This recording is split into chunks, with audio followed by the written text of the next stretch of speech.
right, everybody, Jason Baker here with Rise Real Estate here in Missoula, Montana. I hope you're having a great day. And you know what? The market out there is just insane. We only have 141 single-family resident homes for sale. I'm here with my man, Dave. Dave, where are you from, buddy? I'm from Montana Family Mortgage, based here out of Missoula. Right here in Missoula. And we work so far away, don't we? I know, our offices are about 500 yards apart. I know, it's unbelievable. You should take me out to lunch more. I should, I've tried. I know, yeah, I know you have, yeah. I'm definitely what they call a workaholic, that's for sure. And I definitely probably don't need any lunch. But anyways, thanks for being here. I wanted to talk a little bit and educate you a little bit on what's going on in this market. Everyone's like, Jason, there's only 141 single-family residents for sale in Missoula, just 226, I believe, in all of Missoula County, which is like the lowest since the horse and buggy, since they had little log cabins. And then also down in Ravalli County, there's about 241 homes for sale, not including condos and townhomes. I've never seen it, Dave, that low ever.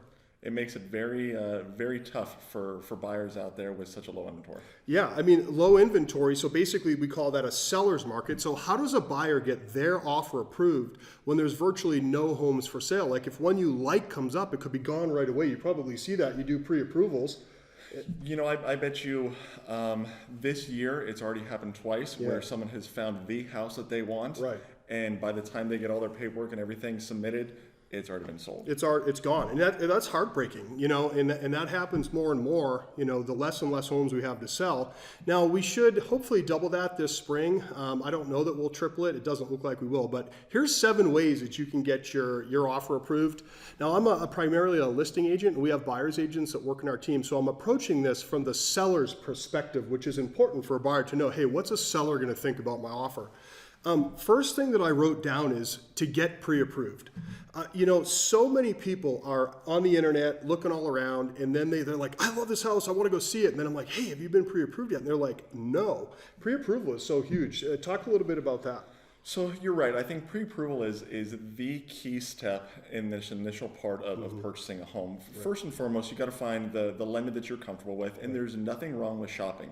You wouldn't buy the first car you find. Yeah. You should always shop around. Make sure that not only you can get access to good rates, et cetera, you're comfortable with the person that can walk you through it. So the reason that pre-qualification is so darn important is because, just like in my example earlier, if you are not ready to go and pull that trigger, that house is probably going to be sold to the next person. And a pre-qualification is not that labor intensive. It really isn't. How long does it take? That's a great question. I get that a lot. From beginning to end, okay, if someone calls me, they tell me they want to be pre-qualified, to the end, legwork on their half, it should take them less than a half hour, maybe 40 minutes of work, and they're fully pre-qualified at that point to make an offer on the home. Yeah, I mean, so 30 to 40 minutes is what I hear you saying. And think about if you drove around to this home or that home or this home, and then you're like, oh my gosh, I actually got pre-approved, or I couldn't get pre-approved. Most people can, right?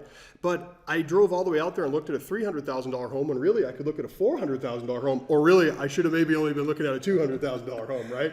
I tell you, one of the worst inventions out there are the wonderful online mortgage calculators because they're all run differently.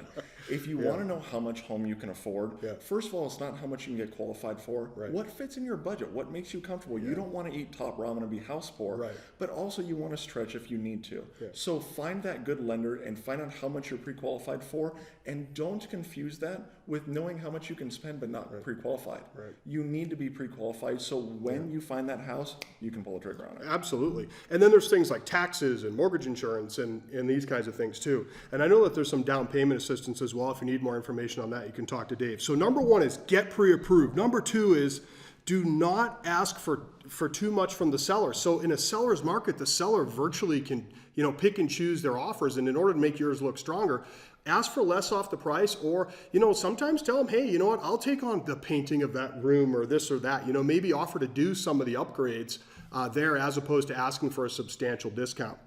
Number 3, offer more than $1,000 earnest money if you can. If you can't, fine, do what you can.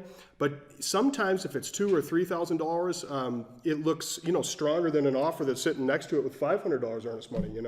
And the reason that's also important, there's a lot of different types of loans. For instance, let's talk about a VA or a USDA rural development loan.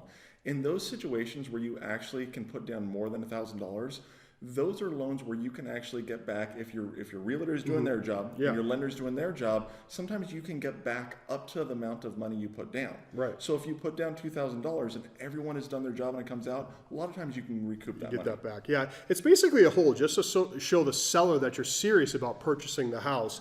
And there's lots of clauses where if there's something that the inspection comes back terrible, or things like that, or the financing doesn't go through, you're able to get that back too. But it helps you look stronger at the very beginning.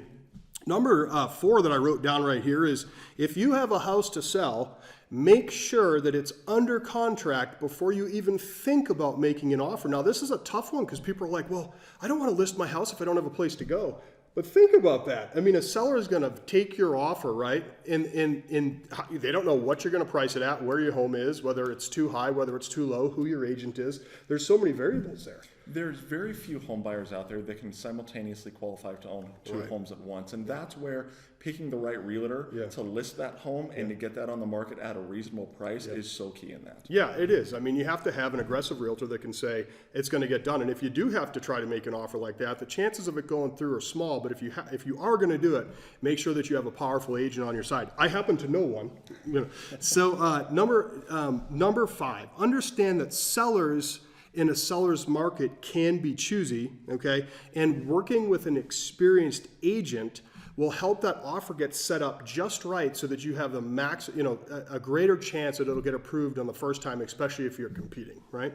Number 6, make sure you tell the seller, well, I already covered that. So number 6, be quick.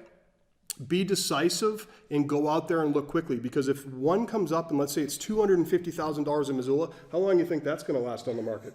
A day. Yeah, it went on the market today, but it sold yesterday. It's kind of how that works. So be real quick, be mobile. Make sure you have someone sending you these comps multiple times per day. You're checking your email, checking your text messages, checking the app that they provide you to look at and everything like that. So I think if you do those 6 things, that you're really going to have better success at getting your offer chosen. But the main thing is just starting with that pre-qual. And hey, I've been hearing a lot about these no money down loans. You just quickly want to cover a couple of the, a lot of people don't go look, Dave, because they don't think that they have to like save up all this money.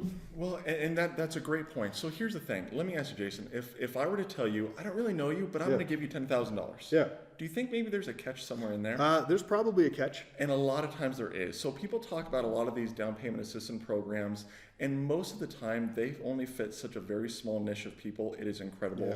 And a lot of people don't qualify for them. And the ones that do, most of the programs have some sort of back end to where there is a catch to it. Right. That's where a good lender is going to tell you, they're going to work through all your finances and say, hey, you know what? You qualify for this, you don't qualify for this. Yeah. This is the best interest. But let me give you a quick example. People are often saying that they need to have such a big down payment to buy a house. Yeah. Down payment's great. But let me give you a real world example on a $300,000 house. Right. If you put 30 grand down Okay. versus if you put 40 grand down, 10,000 more down. You know how much that changes your monthly payment? How much? $45.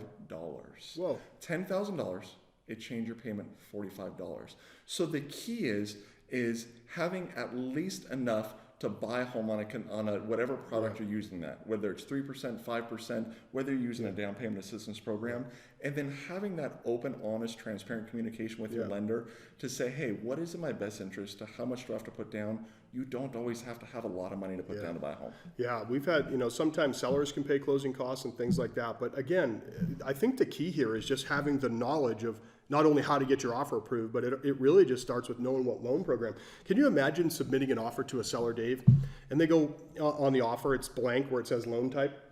Because and in fact, I haven't even talked. The seller's just going to push it off to the side and go with someone that wrote them a great letter. Oh, that was number 6. Write the seller an awesome letter about why you like their home. Tug on their heartstrings a little tiny bit. So anyway, well, if they want to get in touch with you, how do they do that, brother? Yeah, great question. So again, it's Montana Family Mortgage, and that's montanafamilymortgage.com. I'm here in Missoula. My office number is 406-926. 6388. Happy to answer any questions you may have. Can they apply online if they wanted to? They can, and it's super easy. The actual application process is very condensed. It's about 15 minutes full of information. At that point, I call you to clarify some things. If you want to move forward, we can. If not, I'm always here for questions. So you don't bite? No, I You- don't. you I'm never- actually a pretty nice guy. Yeah, I know. I would agree with that. Well, thank you very much. Again, this is Jason Baker with Rise Real Estate. If you have any questions for me or for Dave, just let us know and we'll be happy to help you. You can just reach me at all of the information that's down below, reply to this email, or give me a text. Thank you so much and have a wonderful day, and we'll see you out there.